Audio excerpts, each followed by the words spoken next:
live episode of Surviving the Survivor. We bring you the best guests in all of true crime.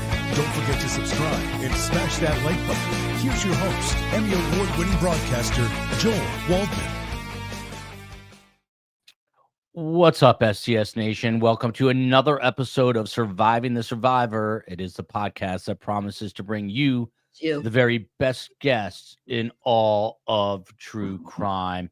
And today is a day that we should not be having, but it was 14 years ago on this very day that Ellen Greenberg, who was then an elementary school teacher, in living in Philadelphia with her fiance, was found dead under what many believe are suspicious circumstances. It was January 26, 2011. Today it is January 26, 2025. You do the math, 14 years and about $700,000 to $800,000 later, out of their own money, Josh and Sandee are inching closer, I think, to getting answers. And I've read a whole bunch of stories leading into this evening.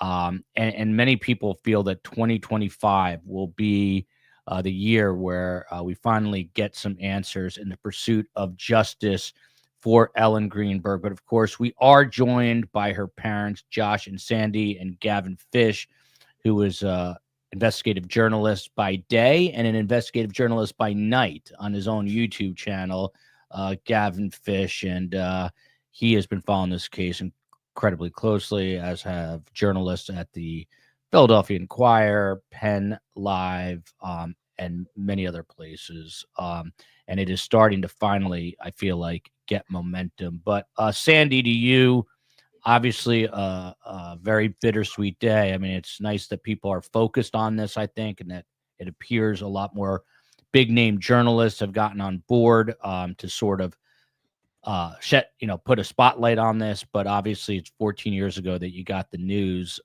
Just take us back to that day. How did you get the news? We were snuggled in after dinner on a very, very snowy blizzard. We had had dinner and we were just on the couch watching TV, and we got a phone call from the fiance's father saying that something terrible had happened to Ellie, and it was nothing I was prepared to hear or expected to hear. And today's been a very rough day for myself. Just can't imagine 14 years ago today what took place and how in the dark we were about what the details of Ellen's brutal murder were. Yes, we were totally unaware or informed by the police, by Richard Goldberg, by anybody, what actually we were dealing with. All we knew was Ellie was not going to emergency room. Ellie, there was no need. That's all we knew. Yeah. So go ahead. She was obviously in Manayunk, which is this very nice suburb and supposedly safe suburb of Philadelphia. But where were you at the time? Were you in your home near Pittsburgh? No, Harrisburg. We live in Harrisburg. Harrisburg. I'm sorry, Harrisburg. And no, I mean, police officers didn't come to your door. You got no information other than from the father. Police officers never contacted us or treated us with any sort of reverence. The speech I made at the funeral about Ellen's death qualification, let's call it, or how they, I didn't learn from the police. I didn't learn from the medical examiner. I learned it from the news, secondhand, or people told me secondhand. But throughout this whole thing, I think the government in the city of Philadelphia stinks. I think they had what the turning point in this whole thing, which really dug them in very deep, was the meeting that they had with the police, the assistant district attorneys, and the medical examiner, Head and Osborne, which has no record. It's like a secret meeting, or it's not like it is a secret meeting. Yeah. And that's the one where they changed it from homicide to suicide. And that dug them into where they are now, actually afraid, probably, if we should happen to win, or they can see to us, or we negotiate with them to get to this, change Ellen's manner of death. They're terribly afraid of having other lawsuits brought, a flood of lawsuits brought against them. Yeah. They don't even discuss the truth about Ellen. Josh, this meeting, because we actually did, I don't even know if you know this, but I had 2 homicide detectives retired on Friday, and we talked about it. And it's hard for them to like get into it without themselves investigating the case. And by the way, I know you have Tom Brennan, who, for those who don't know, he's a retired Pennsylvania state trooper who's been working with Josh and Sandee and making some headway, very savvy. But if you ever want Detective Phil Waters or Detective Phil Ramos from the Houston and Las Vegas PDs, respectively, I can definitely put you in touch. And they're 2 of the best. They said that they would have to look at the entire case file. But that's actually one of the problems, though, Joel, is that nobody's ever looked at the entire case file. Yeah, that's exactly it. We don't know what it is. Yeah, we're gonna get back to that in 1 second, but it came up, Josh, the closed door meeting you were just talking about in terms of the timeline. So it goes from homicide to undetermined to an unaliving, which is what we call it on YouTube. We don't try to use the S word, but where in that timeline, where did this closed door meeting happen? Philadelphia. Where else? No, I mean, what time? What date? Like when in the process? Do we know? I can't really. We can't say. We were not part. No. We're not privy to any of this. We're not privy to the timeline. Right. Our attorneys could tell you more about that. Some things we do know, and some things we just maybe Gavin knows. Actually, he's sitting there dying to say something. Well, Gavin, first of all, for those who don't know, Gavin's just a great all-around human being, but he's also taken a big interest in this, and he's one of the reasons there is a spotlight on this case. He has really put together more facts and timelines and things than anybody could ever ask for. Thank you, Gavin. Yeah. Thank you. So, It's been my pleasure. Gavin, So Gavin, to you, I mean, let's get the closed door meeting. Do we have an idea on the timeline from homicide to undetermined to unaliving where that meeting took place roughly? Yeah, it's close to about April of that year.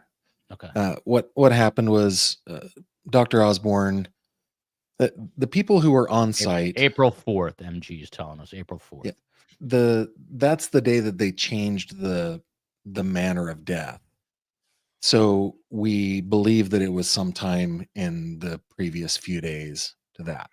Dr. Osborne, to his credit at the time, I mean, he completely lost credibility in April, but to his credit at the time, after everybody at the scene said, "Oh, she definitely did it to herself," he did a autopsy and correctly concluded homicide. Made perfect sense. Where he lost credibility is he caved to the pressure of his boss, the DA's office, the Philadelphia Police Department, who had done a long and protracted public campaign in the news to make everybody in Philadelphia believe that Ellen had done it to herself. That's when he caved.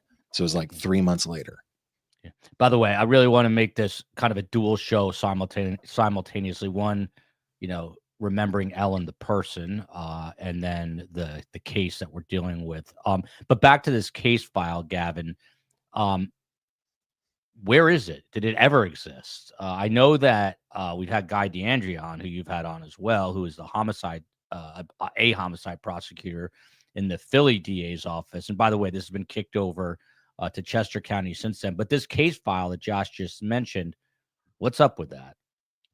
Well, I don't think it's much of a case file because the Philly PD thought that Ellen had done it to herself in the beginning. Once Dr. Osborne said, "Hey, this is a homicide," they went back and made it appear that they investigated the crime scene, but they really didn't because the crime scene had already been cleaned. I don't think there's much of a case file. One of the great interesting things about this is they came back 3 days later and they did a search warrant to get in, and the apartment had already been sterilized, so to speak. It had been cleaned. So there was nothing to look at. So where Gavin's coming with the case file must be very thin. He's probably right. Yeah. They never did a thorough investigation. Never. So Yeah. the PPD probably has a version of their case file. The version that Guy DeAndrea looked at eventually made it to the Attorney General's office. We all kind of remember what happened there. 4 years under the nose of Josh Shapiro, and they said, no, we believe that she did it to herself. That was then kicked. So we believe that Chester County now has a copy of the file as well.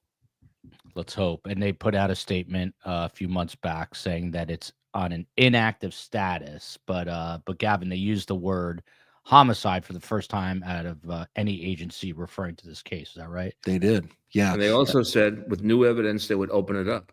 Yeah. Yeah. And every prosecutor has the ethical duty to not prosecute if they don't believe that they can achieve that bar of reasonable doubt. And with the evidence that they currently have, and the evidence that they said in that letter that they said to the Greenberg's attorney, Mr. Pedraza, that they hadn't looked at anything else that he had uncovered over the Right. course of his investigation. Just looking. Yeah. Joe's their attorney, by the way. Go ahead, Yeah. Josh. No, I said we had a meeting with them, which was very nice before they went public, and Mr. Pedraza would bring up a certain piece of evidence, and they said, "Oh, really?" They hadn't looked at it. Yeah. So I feel badly for Chester County on one hand, and thankful on the other hand that they really didn't overstep their bounds. They really went only as far as they could based on their lack of, in my mind, evidence and investigation. Yeah. A couple of things off the top of my head. Number one, please, it has nothing to do with me. I promise you, share this show on social media, because the more awareness, the better it is. Nancy Grace is focused on this. News Nation is now focused on this. And I think it's because of the work that Gavin and some others have done, that now bigger media entities, not to take anything away from Gavin Fish, of course, but, quote unquote, corporate media, Nancy Grace is an entity unto herself. They're kind of taking this under their wings. So please share the show. That's all I can say. Please share the show. I will tweet out. I've already tweeted out a link, but I'll retweet it. Here's a question. And by the way, Josh and Sandee, even though it is very difficult, they've seen the rendition of the stabbings and they've seen the bruises. And I'm going to show some of that because I think it's important. We're going to get there in a little bit. But first, there's a question here. Let me go to either Gavin or Josh on this. But she lost a quart of blood. That wasn't at the crime scene. So what happened? I mean, Gavin, they hired a cleanup crew, right? Is that what happened, Gavin? Probably. Gavin? Yeah. Well, a couple things. This is a really good question. It's a very forensic question. Most of the blood that Ellen lost when her heart was punctured ended up inside her. She bled internally. There wasn't a lot of blood throughout the crime scene, and Josh and Sandee were gracious enough to allow me to see those. But other experts who have looked at it have said that they believe, including like Dr. Henry Lee, have said that it looks like the crime scene, that some of it was cleaned up or some of it was staged. So there is blood in the crime scene. Just most of the blood that Ellen lost was internal. Well, also I believe where she is when the case, when the fiance got in and everything, as far as we know, she had been moved. So after she was moved, they cleaned up. Yeah. No, before she was moved, they cleaned up. Yeah, and we're going to get into some of the dripping of the blood on the face, which is counterintuitive to the way she was found. We're going to get to that as well. I just got to say, Josh and Sandee, obviously it's 14 years. I have 3 kids now in that time, and I don't think I would have their grace and patience. Let's put it that way. And they've spent a ridiculous amount of their own money trying to get this investigated. But Sandee, to you, I'm just going to put up some pictures here. Obviously, this is the day she's born, upper left side. a much younger but still bald Josh Greenberg on the right. And Thank you. yeah. So what's the one in the middle, Sandee? And also, I mean, it's got to be, you know, I guess very difficult and also very important for you to look at this stuff on a day like today. The picture in the middle is Ellen in our kitchen in Tenafly, and she was playing with Play-Doh and making shapes and forms. You can see the little roller thing. She was very creative, and she looks like a really happy child, which she was. And Yeah, she had sure. a great childhood, and I'm grateful for that. We both are. Yeah, I mean, Josh, here's another set of photos here, and this is one of Ellen's good friends on the right. You can see I Obviously, only associate with good-looking women.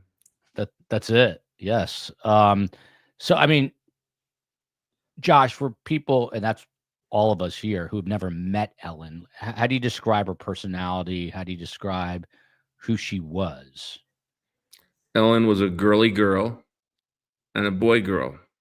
She was athletic like a boy, extremely athletic like a boy. But she was also a girl. Ellen had more lip gloss than anybody in the world at any one time. Ellen liked clothes. She had her ears pierced. She had all that. But Ellen was also had a strong personality. She was a leader more than a follower. And her friends will talk about things, how she led them to be friends. Because if you know anything about the friends she had, they really go over or transcend one group. And Ellen was very much into that. I'll make them my friends. She was also, unfortunately, according to her mother, very much like me. And that wasn't a compliment. It meant to be a compliment. But Ellen, you know, I had a great time with Ellen. I had Giant tickets at the time, and she would go with me to the football games, and she wanted to go with me to the football games. And I'd want to leave because it was cold and the Giants sometimes weren't very good. No, Daddy, I don't want to go yet. And then we'd be walking through the crowd, and here's this little girl who's like a ping pong ball with all the people walking around in the crowd. And a kind of a story that I like, there's two stories I like. One was I once took her to a Baltimore Ravens game, and that was after we started to have security problems in the country. I had brought my binoculars and whatever, some stuff, and I had a purse, or I don't know, it was a bag, a purse, a case, whatever, and they wouldn't let me in with it. Ellen took it out of my hands and said, "It's mine." They said, "Okay, you can go in." That reflects security a little bit. It's kind of funny. How old was she there? Oh, I don't know. She was similar to this. 9, 10. She was bigger than that. I don't know. And there's a famous baseball story. When we moved to Harrisburg, there was a team that seemed to win every game, and Ellen was new. And they suggested we have Ellen not go to the tryouts, because what coach would pick a girl for a team that they had never seen play baseball? And this fellow would pick her, and she'd go on this winning team. Well, I said, "Ellen, this is up to you. What do you want to do?" She said, "No, Daddy, that's not right." The unfortunate thing is, in the first game, Ellen was playing out in the field. Ball went just over her mitt and smashed her face. So we now had this lovely little girl who looked like the Elephant Man because she was all swollen. She wouldn't even go to school. That's how swollen she was.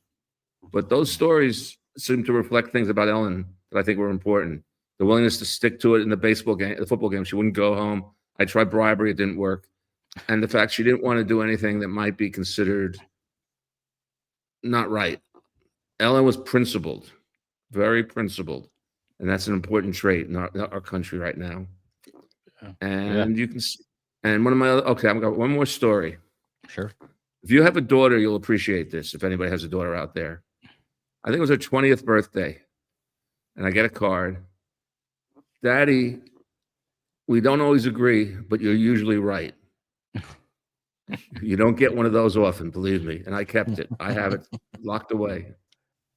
Gavin, you know what I'm talking about? Well, I have 3 daughters. Yeah, See, you haven't been right in a long time, Gavin. it's been a while. Yeah. You're not always I have right. two. I've two. I never got a card like that yet. Yeah. You see Um, what I'm talking about? yeah. And Uh, what's yeah. really great about Ellen is the enjoyment and how much she put into her job as a first grade teacher.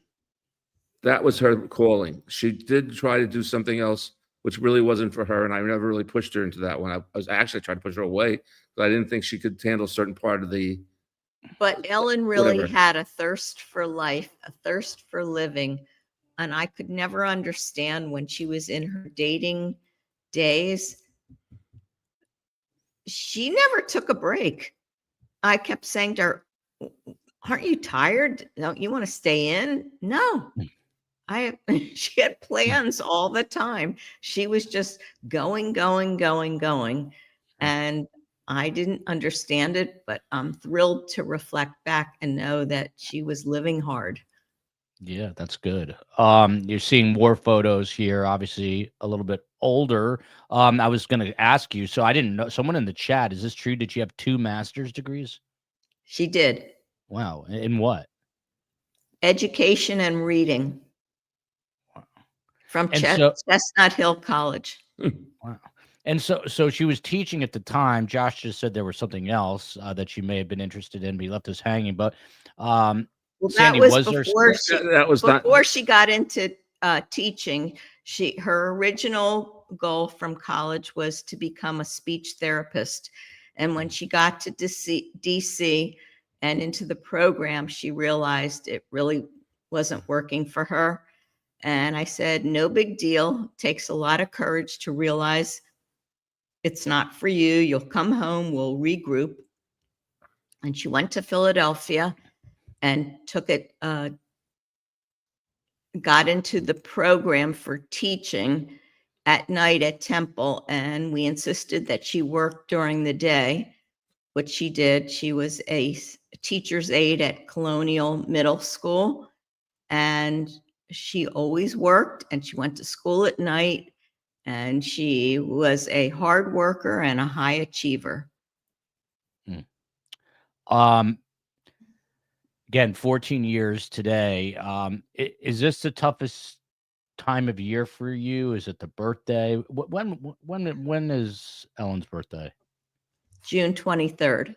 June 23rd. Is that day tougher than this day, Sandee, or is it the same? I think today has been tougher. the toughest for myself. And Josh is saying the same. I think it's tough because there's been such a influx of media. I read the 3rd part in a series done at Penn Live in Harrisburg. There was a article in CNN by Thomas Lake. All these things for the first time really made me cry after 14 years, 13, 14 years, whatever it is. And that whole concentration for me was a lot because it made me think about a lot of things. I've focused more on getting the verdict and all this other stuff, the technicalities. And that kept me going. It gave me a goal, a purpose, a mission, whatever you want to call it. It's not done yet. And I don't know if it'll ever be done because of the nature of the other side and the negotiation I would have if I was going to have a negotiation. But what's most disappointing is to realize we have evidence that is in the universe, and then we have Philadelphia Democratic politicians who are misbehaving. It's disappointing. It's terribly disappointing that these people aren't helping citizens.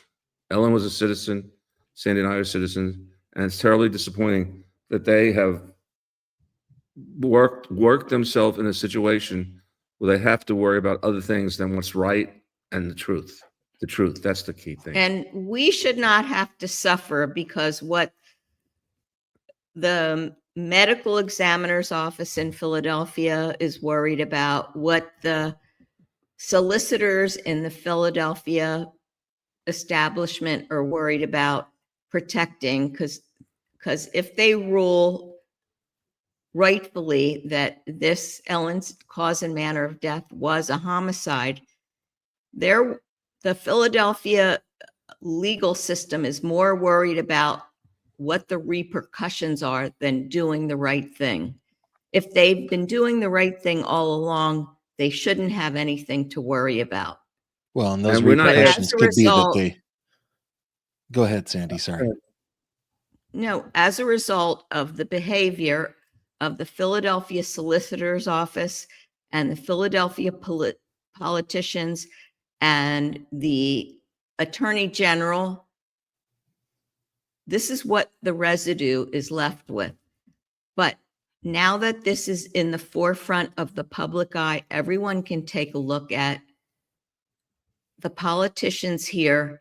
Some have presidential aspirations, and everyone needs to take a hard look at, what if this was your daughter?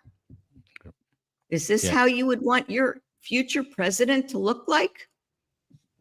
And by the way, we're going to get into this too. I really just want this to be kind of like a cathartic session for people to just talk. And if you have questions, STS Nation, you can ask Josh and Sandee and Gavin. And legally, I don't want to put the Greenbergs in any kind of jeopardy. So Gavin can get sued instead. He'll field some of those. We've all gotten lawyers' letters. Yes, We all everyone's have. gotten. Yeah. There are ties to now Governor Josh Shapiro, who almost was a vice presidential running mate of Kamala Harris's, but that didn't work out. So, but he is still governor. And when you dig deeper, you find out that Sam Goldberg, the fiance's uncle, is connected to Josh Shapiro. So there's, ties politically and personally that you've got to talk about. But there is a question here from Don't F with Justice. What happened in court? So, Gavin, can you get us up to speed? Everyone seems to be very confused, including myself, I have to say, about all the court proceedings. But there's basically one going on with the Supreme Court of Pennsylvania, which just affects standing, and then there's something else happening. So just if you can get us up to speed, I'm sure Josh and Sandee will dive in on that. There are two lawsuits happening, two individual lawsuits happening. One of them, which is titled Greenberg v. Osborne, is they're asking the court to force the medical examiner's office to change the manner of Ellen's death. That their legal proceeding was stymied when the city appealed to the Commonwealth Court on an issue of standing, and the Commonwealth Court agreed, one, that there was serious evidence that Ellen Greenberg was murdered, but two, Josh and Sandee didn't have legal standing. Josh and Sandee appealed that to the state Supreme Court. That was, and the question is all about, do the Greenbergs have standing? And the argument that their lawyer is making is that if Josh and Sandee don't have standing, then who possibly could have standing? And that actually is one of the questions that the dissenting judge asked as well. So that's moving forward in the state Supreme Court. I don't know that, I haven't been able to find out when the actual oral argument will be. It is not currently on the state Supreme Court's calendar. The second one is titled Greenberg v. Gulino, and it alleges that there was a conspiracy to cover up Ellen's murder. That had a hearing on Tuesday. Now that whole proceeding is actually moving closer and closer to a jury trial. And remind us, Marlon Osborne in the first, sorry to cut you off there, but I did. First lawsuit is Greenberg versus Osborne. That's Marlon Osborne. Second lawsuit, Greenberg versus Galino. Just for those who are they're new, both involved in both cases, right? Okay, well, Marlon Osborne was the assistant medical examiner that did Ellen's autopsy. Sam Gulino was the medical examiner, his boss. And so they're both involved in both cases. They're just titled differently. But so this is actually getting to a jury trial where Josh and Sandee, through their attorneys who are really good, competent attorneys, Will Trask and Joe Pedraza, are going to present to a jury. They want to present to a jury their evidence that there was a conspiracy to cover up the murder of Ellen Greenberg. And the hearing that happened on Tuesday was a status conference that was just making sure that all ducks are in a row before a jury is selected. According to the court docket, jury selection was scheduled for January 30th, but Judge Carpenter pushed that to February 3rd. So we could see a jury trial happening within the next couple of weeks. It's possible. And that is a jury trial to see if there was a cover-up in play. Is that what you said? Yeah, Wow. a conspiracy to cover up Ellen's murder. And that would take place in Philly? Where would In that Philadelphia. In Philadelphia. Yeah. I might have to go up for that. I didn't realize it was so soon. I mean, Josh and Sandee, are you planning to go to that? Yes. Yes. You are. Gavin, are you planning to go to that? You probably Yes. can't. Oh, you are. You No, are. I'll go. Oh, wow. Do we know how long a trial this is? Potentially? It This is doesn't like- say on the docket. It's like next week, right? I mean, Like- You were this is- told to be prepared for At least 8 days. days. At least 8 days. and so do you think jury selection starts next week? It's almost It could possibly start on That's- February 3rd. wow. That's Judge Carpenter said they could panel a jury on February 3rd. All right. I might have to go to this right here. Will STS be I didn't realize it was this soon, everybody, but yeah, I will probably have to go to this. There's one caveat here. Yeah, go ahead, Josh. It's called summary judgment. Yes. Before there's a trial, both sides present to I'm going to use parentheses. No, okay, I'll leave it alone. An impartial judge, if he feels there is enough here to have a trial. Judge Erdos. Michael Erdos. is going to give his decision on the 31st. He has already taken, what's her name? Judge Lindsay Carpenter. Emery. No. Oh, he's removed in Lindsay He Emery. gave Dr. Emery. Lindsay Emery, who made the bombshell testimony in her deposition that some of the wounds were post-mortem, was removed and given high immunity. This is not a Mel Brooks movie. This is true, high immunity. There are a number of police officers, Dr. Osborne and Galino, are still defendants in this trial. He could rule that there should not be a trial before there is anything, just based on what was presented, and that would be the end of the that trial. And that's going to happen on the 31st. Interesting. So it's Would, if it- Josh and Sandy, Yeah, with go ahead. that, if Judge Erdos rules against you, rules that there should be no trial here, is this something that you're prepared to appeal? Possibly. Everything, we don't know. We don't plan for the negative. So let's see what happens. Good on you. that's a great way to approach it. Wish I could say the same for myself about stuff. Philadelphia shoulder surgeon here for Ellen and all the victims of DV, for all those touched by DV. Ellen represents each of us. Thank you for that from the PSS there. So some things that we don't always focus on that I thought were interesting. And obviously did not realize this trial could take place so soon. I'm going to talk to the COE tonight. And if it is going to move forward, you just heard about the summary judgment. But if you see here, Jody Arrington putting that in. But if it goes forward, I will have to go. There will not be, Gavin, correct? There will not be cameras. The Commonwealth does not have cameras in the courtroom. The Commonwealth is against cameras in the courtroom. So any coverage that would take place would be, most judges in the Commonwealth don't even allow any digital device in the courtroom. You have to go in there with a pen and paper and sit in the gallery and listen and take notes. So yeah, any reporting that I would do or that anybody would do would have to be outside the courtroom based on what they saw and heard and what they wrote down. Whoa. You can't even live tweet then. So there you go. Talking Nope. about, full transparency in the Commonwealth, not. So something that people, we've heard this, but I haven't really talked about it, but in her apartment, there was evidence, Josh, that she was preparing to leave her fiance, Sam Goldberg. gas receipt. There's a makeup case, toiletry bag, a pashmina scarf. She was wearing winter boots inside. And again, is this true that her bags were packed and on her bed? Do you think that this was, I mean, despite the snow coming in, that this was a time in the relationship that she was planning to say, it's not going to work, I've got to go?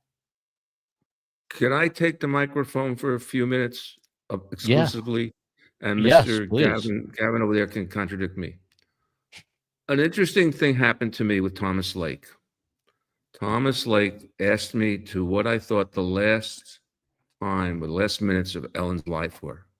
Yeah, very quickly, he's a writer for CNN who put together a very, very Number one, excellent piece.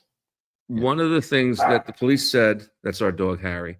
One of the police said Ellen had no defensive wounds. That's not true. Both wrists of Ellen's were severely bruised. Yeah. Ellen was also a victim. I'm sorry? No, I'm sorry. I have photos. I'm going to bring them up. You've Okay. seen them. So you're okay with that, So Josh? the wrists were, everybody, if you want to do in the background is fine. If I can, this There was a knife block Yeah. let me overturned. finish. All right. Go ahead. That's Go ahead. number one thing. That takes care of whether defensive wounds. Let's say somebody was discussing with her not leaving, trying to be emphasizing it and trying to keep her attention. Number two, there was a severe gash on the top of the head, which has nothing to do with suicide. Let's say it didn't go well with this discussion, and he reached over, grabbed the knife from the knife. There's the gash. Grabbed a knife from the knife block and smashed and caused that gash in her head. That's two. That's number two. Number three, Ellen had bruises on her neck, like she was being strangled. This was really, as far as I know, not discussed. And a surefire way to tell if she died of suffocation instead of knife wound would be petechiae in her eyes. This was never discussed. The knife in her heart, excuse me, let's go back. The knife wound that we all talk about going up into the back of her head, which has no blood, that Emery said was a postmortem wound. Why was it there? The knife wound in the chest with a towel wrapped around it. Why was the towel there? Because whoever put that knife in my daughter's chest was afraid that his or her fingerprints would be the predominant fingerprints on that knife blade, and maybe somebody walked in on them. And the knife was placed in Ellen's left hand. Which And is if you incorrect. look at her tennis pictures and her baseball pictures, she was pitching with her right hand. So what I've come up with is a way of discussing all of the what ifs that we have. Ellen didn't die from those knife wounds. Ellen died from suffocation, I believe. I think she was strangled, and then to cover up the murder, the suicide evidence, knife wounds, etc., were then administered. And I think we fell for it. Hook, line, and sinker, because we've been only looking at knife wounds. Well, if you're done, Josh, I don't want to interrupt Sure. you. By the way, Gavin, real quick, I'm sorry. So Yeah. these pictures are taken from Thomas Lake and CNN, so credit to them. But you see that this is what Josh is talking about. You see on the upper left, this is Ellen's wrist, post-mortem, obviously. You see a bruise there. And then that photo that's a little tough to make out, I believe, is her neck, where you see some injuries there. But go ahead, Gavin. Well, Josh is absolutely correct. There were defensive wounds, but it's not just the bruising. And by the way, Dr. Osborne noted 11 bruises. I've gone through all of the autopsy photos multiple times. I count 59. I count 59 bruises. That includes on her face and on all of her extremities, on her torso. She had severe bruising on her neck. She had a fingernail impression on her neck, like she had reached up trying to grab a hand off of her neck. She had hemorrhaging inside her neck. What she lacked was like a broken hyoid bone. The hyoid bone didn't break. And I did not see any petechiae in her eyes in the pictures from the autopsy. But it doesn't always happen that there's petechiae in the eyes during a strangulation. That doesn't happen every single time. What I did see is definitely hemorrhaging, and then definitely evidence that Ellen had been bruised repeatedly, including on her face and all over her body in the weeks leading up to her death. And then the last thing I would say is the bruises on her wrists are not the only defensive wounds. There are bruises on her hands. There are small cuts on her hands. Anybody who said she had no defensive wounds was not looking at her hands. She had them. Very interesting. I don't think we've gotten this deep on this stuff. And Sandee, tell us about the knife block, because that's important too. Well, normally a knife block rests on the base of, and it was turned over, which would indicate some sort of a struggle. And the police didn't seem to notice that. I just can't understand that. Mm. There were a lot of things the Philadelphia police didn't identify, notice, ignored, were blind to.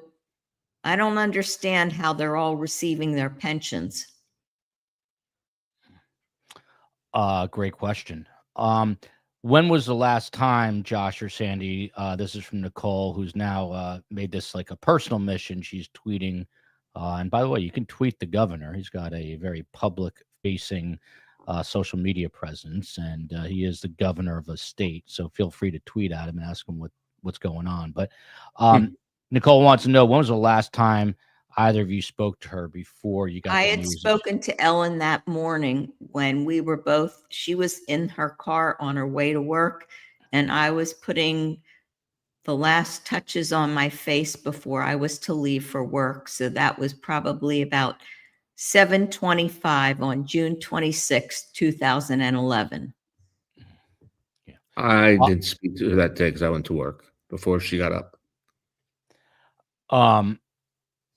From Brooklyn, Janet, Josh, back to you. Did she Yes. talk to you about? Okay, Yes. tell us about that a little bit. if you can. Well, I was a periodontist, so I really diseases of the mouth, implants, and periodontal disease. I didn't know how to handle things. I thought my daughter had changed. I didn't know how, and I didn't have enough psychiatric or psychological training. I made a deal with Ellen. If she went to a psychiatrist of our choosing, and the psychiatrist said Ellen could go home, I would let her. I was interested in two things. Only two, and you probably think I'm a real schmuck for this. Number one was Ellen, and number two was her job and future jobs. Because if she left that teaching job in the middle of the year, I don't know if she'd ever be able to get a job again, because that would be a real black mark on her record. So, and she went, and things got better. The psychiatrist made a diagnosis of anxiety, which is not usually attached to suicide. Number two, the psychiatrist in her notes said Ellen was not suicidal. There's more in her notes, but those are the two big things we have to use. Yeah, the psychiatrist, she was saying, said, and she was, again, as Josh just pointed out, she was on some antidepressants and anxiety meds, Right. but And she was doing well. Yeah, and the psychiatrist made that very clear. Through the clothing, Gavin, speak to this, because this is something that we've discussed briefly before, but it's kind of an interesting observation about people, especially women, who unalive themselves. I'm actually not following. Are we talking about the bruising, or what are we talking about? I think we're talking about the stabbings through the clothing. Typically. Oh, yeah. Oh, yeah. Yeah, that's correct. All of that was through the zipper hoodie that she had on. Which is all the stuff. Can I just say a quick thing? Yeah. Can I say Go a ahead, quick Josh. thing? Yeah. At the beginning, when we first started questioning this whole thing, we used Cyril Wecht. Mm-hmm. And Cyril Wecht said women, number one, don't stab themselves anymore. Number two, they don't stab themselves through the clothing. You know, they do, but it's very rare. That's not what the typical thing is in our society now. They take medications. They do painless things. Yeah. What's interesting too, Josh and Sandy, you live in Harrisburg. That's where Josh Shapiro spends a lot of time. I mean, I think I think I'm allowed to say this. I think you guys even went to the same synagogue at one point. But Josh and Sandy, have you ever thought about just approaching him? I know it's tough to do, or trying to get a meeting with him. Has that I ever happened? have. Like Uh, when we were closer, I set up a meeting with Sandy and I and the medical examiner, and he really didn't add anything. He made things worse actually because he told the truth. Because most of our questions were about the work of Osborne. no Rourke, the Oh. the fake the real pathologist who didn't examine Ellen and won't talk about it because she doesn't remember it. And if she doesn't remember it, she didn't do It it was a fraudulent paragraph on in a Ellen's autopsy first report. autopsy, right? So no, in fact, he was at our temple. I'm a little. Sometimes I'm a wise ass. I have to admit this. And I went up to his guards and introduced myself. And the next thing I knew, they were telling me to please stay away. I, What can I do? I tried to Yeah. talk to him. yeah. What happened, Gavin? I have no words for that. I mean, I would have jumped over that security. But go ahead. Well, I during I think the state elections where he won the governorship, he came through the area where I live and where I report. So naturally, I'm a member of the media. I requested to be able to attend an event that he did locally, and I was turned down. Now, everybody else who applied that I know, they were all able to go, but I was not able to go to his event. I think that event was in Oil City, PA. And trust me, they know who Gavin is. It's pretty funny. Interesting question. I mean, it's crazy what goes on. So they're public officials when they want to be. From Brooklyn, Janet. Tough question here, and there's some things you can't answer. But did you ever confront the fiance, or do you feel the need to? I mean, anything along those lines, Josh? Sandy? Sandy was getting phone calls from Sam for a while. And how did you end every call? We made nice, and I would always say, and Sam, we know this was not a suicide, and there would be dead silence. But after he announced that he was engaged, his phone calls to me ceased to exist. And at this point, my feeling is that it's not my job to find Ellen's murderer or murderers. That's the job of the Philadelphia institution that seems to be doing not very much. He also just made a statement. I forget where it was. We saw it In or the some Tom CNN Lake. article. in the Yeah. CNN article to CNN about how he is being treated. Mm-hmm. We don't do anything. We don't accuse anybody. We've never said who we thought did it or didn't do it. We're very careful. This is called liability. But liability turns to truth, you win. But we have not done that. We have not accused anybody or said anybody murdered our daughter. I have the Sam statement here. I'm going to read it super quick.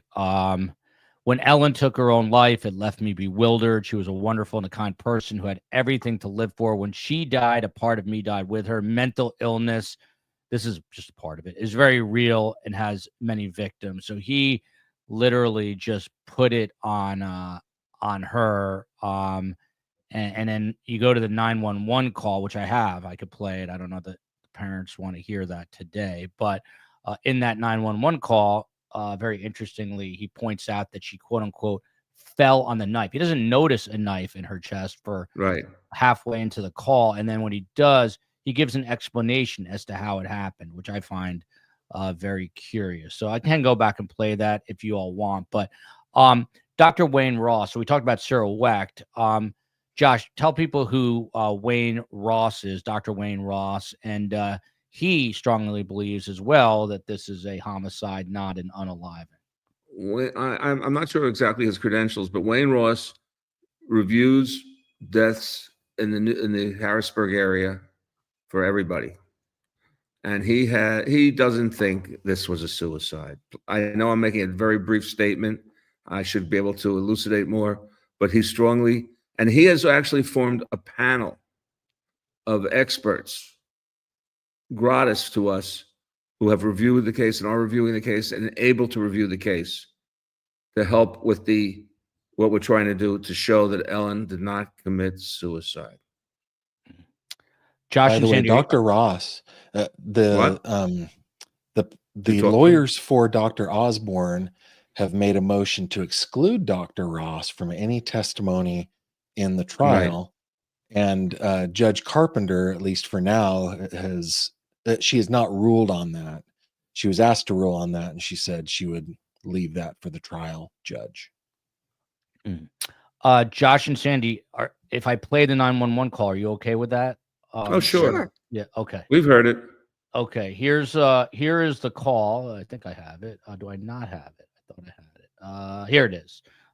This is, and with a caveat here, the understanding that Sam Goldberg, the fiance to Ellen Greenberg at that time in his and her life, he calls his cousin and uncle, the uncle Right. who was First. connected to it first. He calls them first before calling 911. The uncle is a powerful attorney with connections again to Josh Shapiro, who Josh at the time I think was a state senator, then became Attorney General of the Commonwealth of PA. But here's a 911 call, which is, in my opinion, And this call was made roughly an hour after he approached the door. Here we go. What is the address? Help! I need everything out. I just walked to my apartment. My fiance's on the floor with blood everywhere. What is the address? 4601 Flat Rock Road. Please come help now. 4601 Flat Rock Road. Is this a house or apartment? Oh no! Oh no! It's an apartment. Please hurry, please. Where is she bleeding from? I don't know. I can't tell. No, so you have to calm yourself down in order to get you some help. I'm sorry. I don't know. I'm looking at her right now. I can't see anything. There's nothing broken. She's bleeding. Ellie! You don't know where she's bleeding from? Can't see Ellie! where the blood's coming from? I think her head. I think she hit her head, but it's everywhere. Okay, it's everywhere. She might have fallen. Do you know what happened? She may have slipped. There's blood on the table. Her face is a little purple. Okay, hold on for rescue for her. Stay on the phone. What's wrong? I went downstairs to go work out. I came back up. The door was latched. My fiance's inside. She wasn't answering. So after about a half hour, I decided to break it down. I see her now just on the floor with blood. Like she's not responding. Okay, is she breathing? Look at her chest. I need you to calm down, and I need you to look at her chest. It's really. I don't think she. I really don't think she is. Listen to me. Someone's on the way. Look at her chest. Is she flat on her back? She's on her back. So I bring her. Look at her chest and tell me if it's going up and down, up and down. I don't see her moving. Okay. Do you know how to do CPR? I don't. Okay, I can tell you what to do. Okay, until they get there. I want you to keep her flat on her. God. Hello. Yeah, hi, okay. Are you willing to do CPR with me over the phone so they can I have to, right? Okay, so get her flat on her back, bare her chest, okay? You want to rip her shirt off, okay? You need to kneel down by her side. Oh, my God. Ellie, please. Listen, you can't freak out, sir, because you Okay, I'm trying not to. Her shirt won't come off. It's a zipper. Oh, my God, she stabbed herself. Where? She fell with a knife. Oh, no, her knife's sticking out. Her what? There's a knife sticking out of her heart. Oh, she stabbed herself? I guess so. I don't know where she fell in it. I don't know. Okay, well, don't touch it. Okay, so I just let her here now. I mean, what do I do? No, I mean, you can't. If the knife is at her chest, it's going to be kind of hard for you to do CPR What at this did time. you do? Oh, no. Oh, my goodness. Okay. Police with operator. 277. Is someone coming here? Yes, they are. You said 4601 Flat Rock, right? Yes. Okay, someone's on the way. And the knife is still inside? Wait, so what? The knife is still inside of her? Yes, I didn't take it out. Is it her chest or what area? It's in her chest. It looks like it's right in her heart. Okay, someone's on the way out there. Okay, just get. Oh my God! Oh my God! Okay. How old is she? She's 27. 27, and there's no sign of life at all. Like, No, please don't be. What? Bend her under her arm and tell me if she responds to pain. Ellie. She's not, her hands are still warm. I don't know if that means, but there's blood everywhere. I mean, I know, but you can't, and the knife is still inside of her. How far? Can you see how far it went in? it looks pretty deep. Okay. It looks it's a long knife. Don't touch anything. Yeah, don't touch anything. Okay. I'm not touching anything. I can't believe this though. So wait, it was just you there with her? We're the only ones here. And she ran in the door. You said latched it shut. No, I went downstairs to work out, and when I came back up, the door was latched. Oh. Like it was, it wasn't like it was, it was like locked from the inside, and I'm yelling, so I'm Was your house yelling broken into? No. So there's no sign of a break-in? No sign of a breaking at all. I mean, there will be when you get here because I had to break the latch, but. No, that's not true also. Okay, 4601. That is the infamous call, Josh. Mr. Waldman, that's one of the funniest calls to 911 that they've ever heard. It is so absurd. It's so, Gavin, give me a word quick. I can't think of the word. Well, absurd that you were saying. Yeah. It was Absurd. It's absurd. The things he says are. I mean, how does he know how deep the knife is? Well, first of all, there's a handle of a knife sticking out of her, 6-7 inches? And he doesn't see it even until he starts unzipping her shirt, and the knife went through the zippered jacket or whatever. It's ridiculous. But it's not through the zipper. It's not like it caused the zipper to not work. Yeah. And it's on the left hand, as my wife said, her left hand is on it, and there's a towel around the handle. The whole thing sort of. No, her hand isn't on it, but it's like it's positioned as if her hand would have been on it. Then her hand is open with a towel. But it's so ridiculous. But she wasn't left-handed. Right, that's another thing. Listen to the thing. It's so ridiculous, Gavin. So ridiculous. Yeah. Well, who describes as a knife in her heart? Who says that? No, right. That's not something that you say. And now we get when you talk to the experts on 911 calls, they really go crazy. I'm just giving you the analysis of somebody who's not an expert on anything. The thing, I hate to say this, it's almost funny. It's almost funny that it's so ridiculous. I'm sorry. No. Well, I don't want to sound heartless, but it is. It's a ridiculous thing. Listen to it again sometime. I mean, I think if a jury heard this, it's game over. Just this alone. I think if a jury hears this, because does not take a psychologist or a doctor to figure. We can only hope we get a jury. Yeah. Sandee, a couple things on the 911 call. The operator says, what do you call a 911? Do you call him an operator? There's another word for it. I don't want to demean a 911. Dispatcher.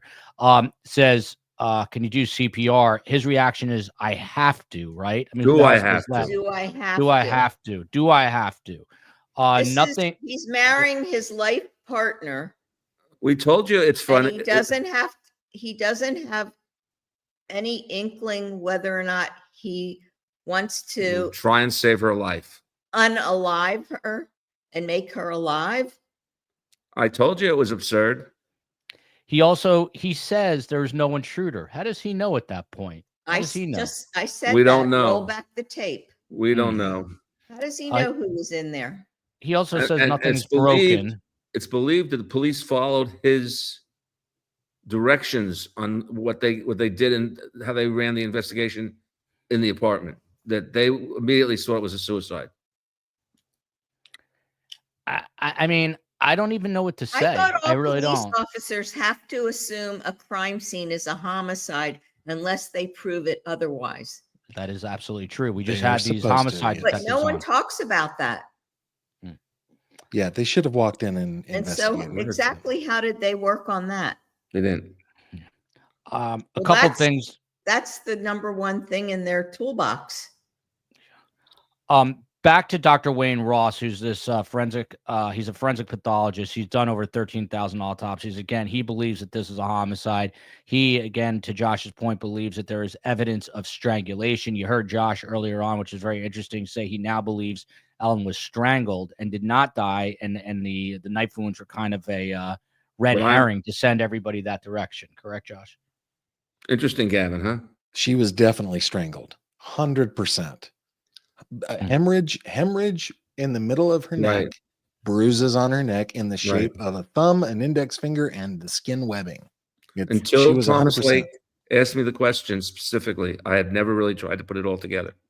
But to my mind, it explains the wound on the top of her head, the neck wounds, the wrist wounds. She had bruises on her forehead, like up and my hairline's way farther back than Ellen's was, but like Not along the hairline. Wait, not as far as mine. Yeah. It's amazing that Josh can joke today. It's crazy. But well, what am I supposed to do? Seriously. No, dude, my mom's a Holocaust survivor. She jokes. I mean, that's what you. What can you do? If I start crying and sit in the corner, we wouldn't be here today. There'd be no chance of getting justice, and there wouldn't be, as Sandee says, in the universe that people know Ellen didn't commit suicide. We have never done anything to make us look crazy. I've never jumped on a table. I've never yelled at anybody. I've tried to be a gentleman and very professional, because we have something very important when you want to prove something. It's called evidence. Hey, can I get back to who Ellen was here for a second? Sure. Love This is that. just an observation that I've made. I never knew Ellen, and Ellen is actually closer to my age than, because she would be 41. Yeah. Right. So she's just, 8 years younger than I am, but I do feel this kind of paternalism you're married toward her. Right. But I feel almost like a father toward her, because she's forever, 27 years old. But when Josh and Sandee gave me access to her life, you invited me to your home. We looked at her photos. We've gone through so much of her life, and I really expected that there would be an Ellen Greenberg that her parents knew, and even that everybody knew, and then there would be a secret Ellen Greenberg, because that's the way most people are, right? And as I would dig into her emails and her devices and all of that stuff, I would be able to pull out who Ellen Greenberg really was. And that's usually the way it works when I'm looking at a case like this. But with Ellen, she was who she was. Like, who you saw was exactly who she was. She was a person who loved her parents. She's a person who really was proud of her heritage.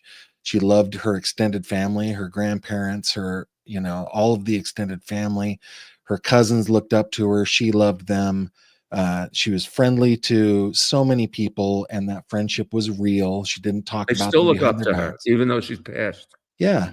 So Ellen was exactly who everybody saw her to be. And that is actually pretty unique when we start to look after somebody has died, and we look at, their digital life that they leave behind. We'll usually find something. And I never found anything with Ellen. That's a great point. I email and call the governor. Samantha says he probably hates me. That's a good thing. Everyone should call, and everyone should be able to say that the governor of the Commonwealth hates them because they bug him about this. He's a public figure. He needs to be bothered about this. Again, back to, here's some stuff that we talked about, but Dr. Wayne Ross stated that Ellen's spinal cord had a stab wound that lacked hemorrhaging, indicating it was inflicted after she had already died. This would undermine the complete theory that she could have stabbed herself. Again, 11 bruises, but Gavin counts. How many, Gavin? 50? I never heard you say that. 59 is what I count. Wow. And then Gavin, I know I've had you do this before. Well, before we get there, Dr. Ross also, which I never knew this until the CNN story, that Dr. Ross used 3D modeling to analyze Ellen's stab wounds and concluded that some wounds, particularly on the back of her neck, would have been difficult or impossible for Ellen to inflict upon herself because of the angle and depth. So there's no way she could have done it alone. And then Gavin, the blood flow, you hear Sam that she's laying on her back, but then when they find her, she's propped up, but the blood's running the wrong way. Joel? Yeah. Can I interrupt for a second? Yeah, 100%. Something that's very interesting. The middle court, where we were turned down for not having standing, wrote a 2-page decision on that.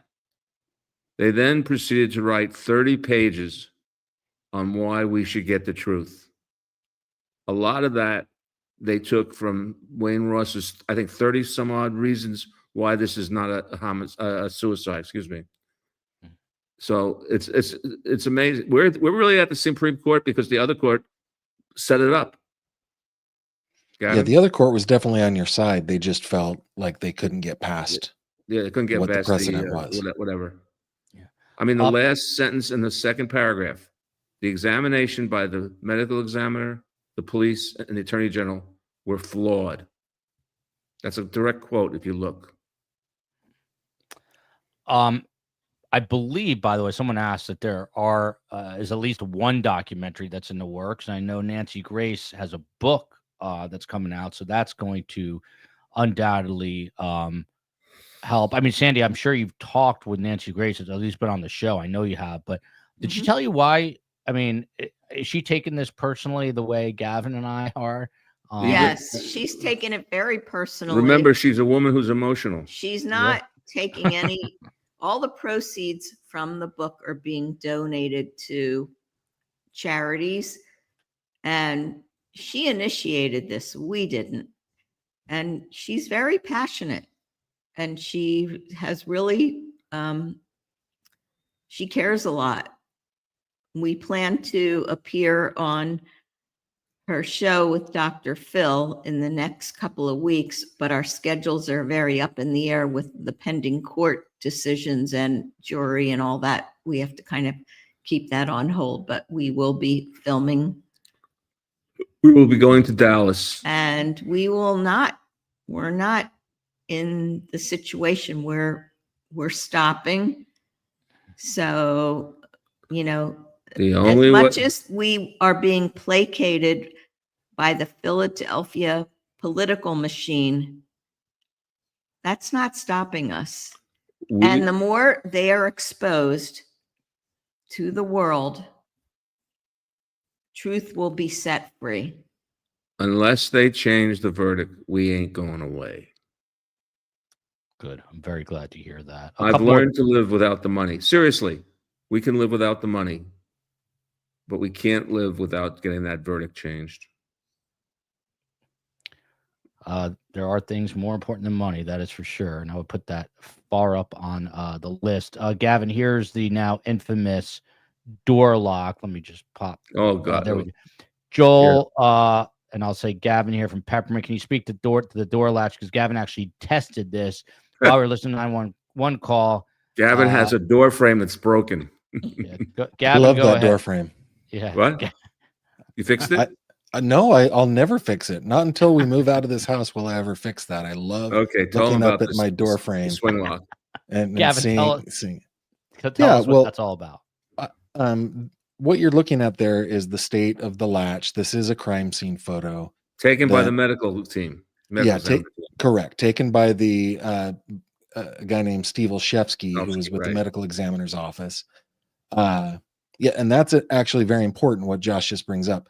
The PPD didn't take any crime scene photos that we know of. It's only the medical examiner's investigator that did.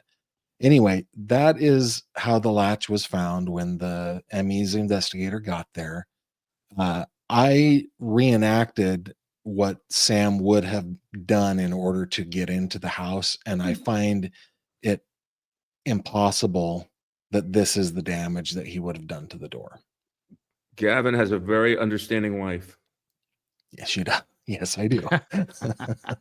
Yeah, my wife. But you can see that's pretty much intact, isn't it? Yeah, it would still be locked. Yeah, in that position.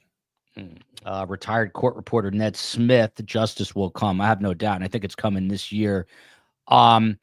Erica Hamilton, who is a friend of Ellen's, and I'm sure still keeps in touch with Josh and Sandee as well as Allison Stern. But Erica Hamilton said, and I quote, this is from the CNN story, she was more concerned about the work stress.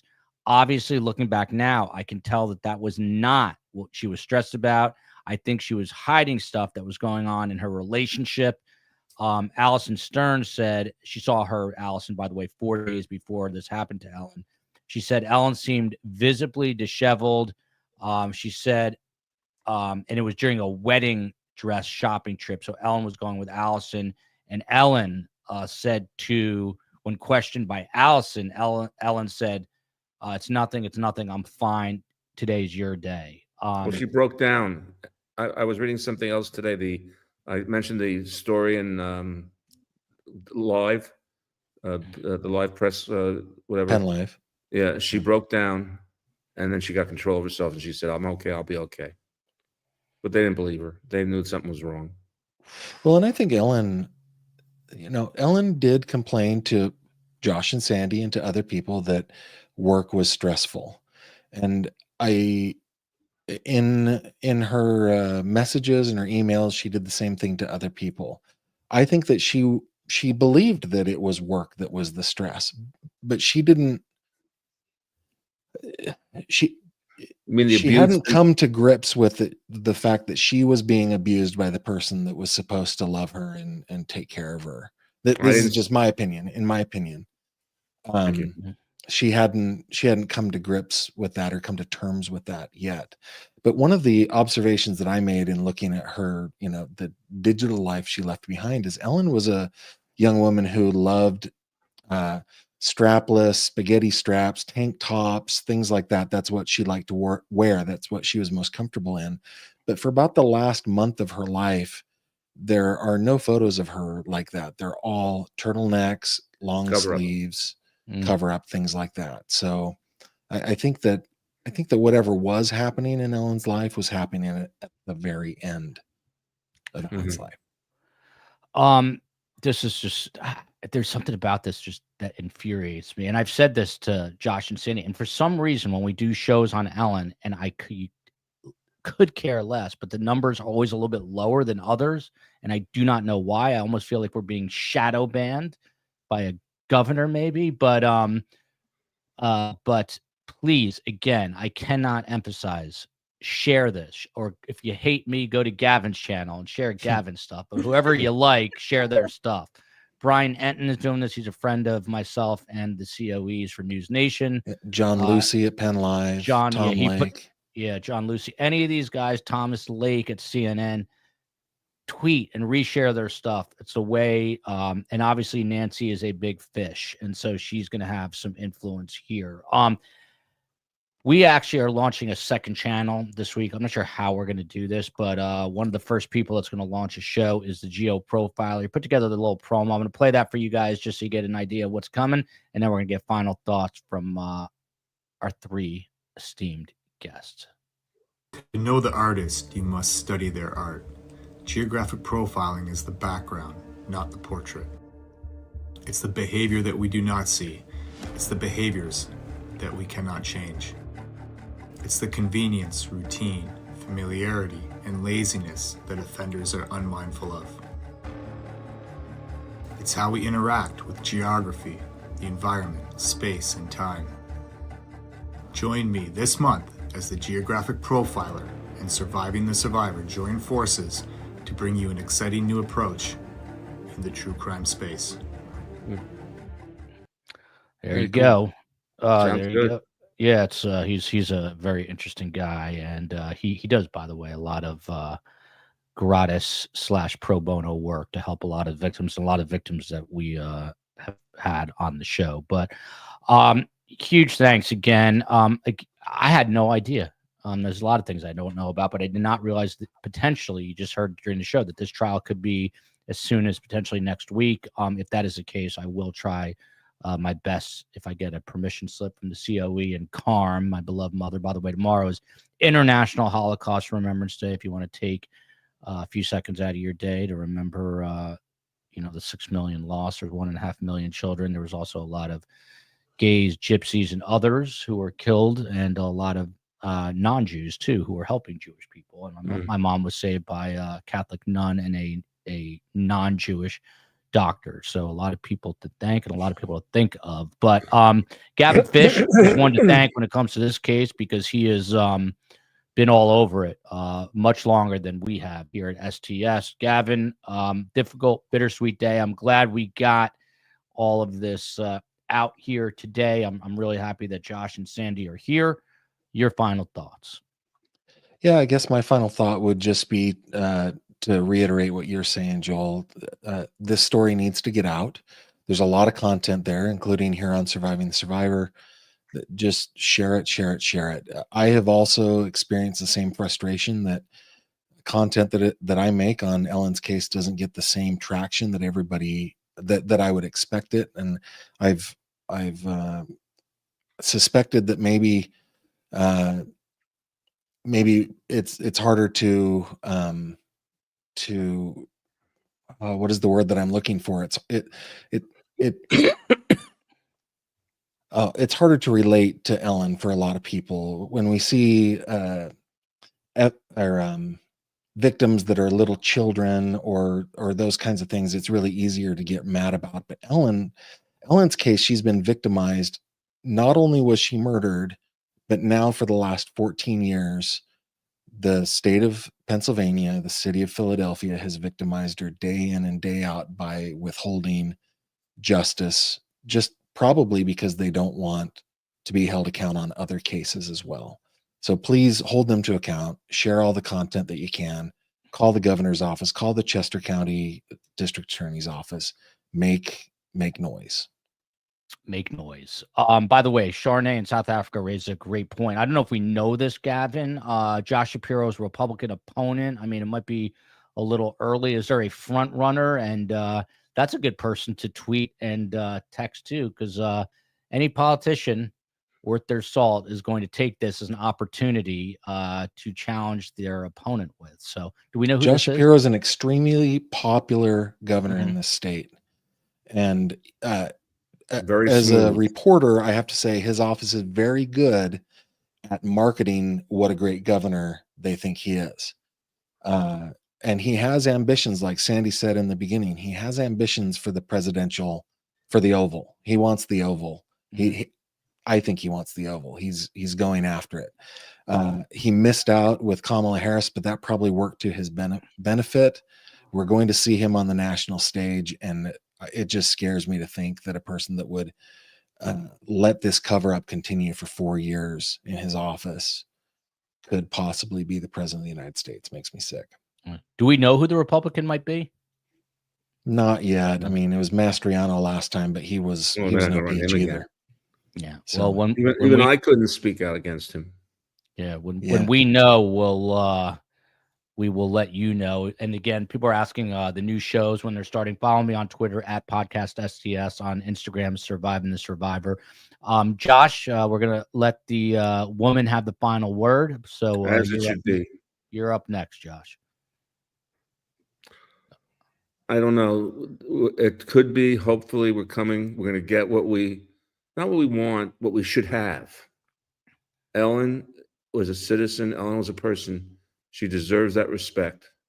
She did not commit suicide. And to treat her the way the Philadelphia authorities and the Commonwealth are is ridiculous. That's all I can say. Sandee with Sandee, for anyone who thought it was a Y. My mother-in-law's with a Y. This is unique spelling, S-A-N. How come it is Sandee? I've never asked you that, Sandee. And all your life, you have to say Sandee, Sandee. Gavin. I mean, Joel. Joel. My mother told me how to spell my name, and that's how it is. There you go. Your final thoughts. Obviously, our hearts go out to you and Josh, your entire family. I know there's cousins and other family members, uncles who are upset about this as well. But your final thoughts tonight. My final thoughts are thank you so much for your audience and for those that are following us. Today is 14 years, and it's been, unfortunately, a really rough day for myself and my husband. But we will prevail and we will continue to fight. And they picked the wrong mother and father to try to erase. I love that. Absolutely love that. Go get them, Josh and Sandee. We are here behind you, Gavin, myself, and an army of others in STS Nation, our mods, everybody. I know Gavin's mods, the whole deal. This is Ellen. This is a day to remember Ellen and what happened to her. And justice is coming in 2025, and it is 2025. So it's coming soon. Love you, America. Love you. Western PA. I won't say Eastern PA. It's always shady in Philadelphia, as I like to say. And we will see how this proceeds. And if this goes to a trial, I think I'm going to get up there and be there with Josh and Sandee and Gavin. Thank you. Please, again, just share the show on social, share Gavin's stuff. It's the best thing you can do to help the Greenbergs. Josh, Sandee, Gavin, hang on for 1 second. We'll see you guys tomorrow, 7 o'clock. We're back on the Alexander brothers, 3 brothers accused of some horrific Sean Diddy Combs-esque crimes. They're up in New York City. They're going to go on trial in the Southern District of New York unless they have some sort of plea deal, which I don't think is likely to happen. Stick around. Everybody.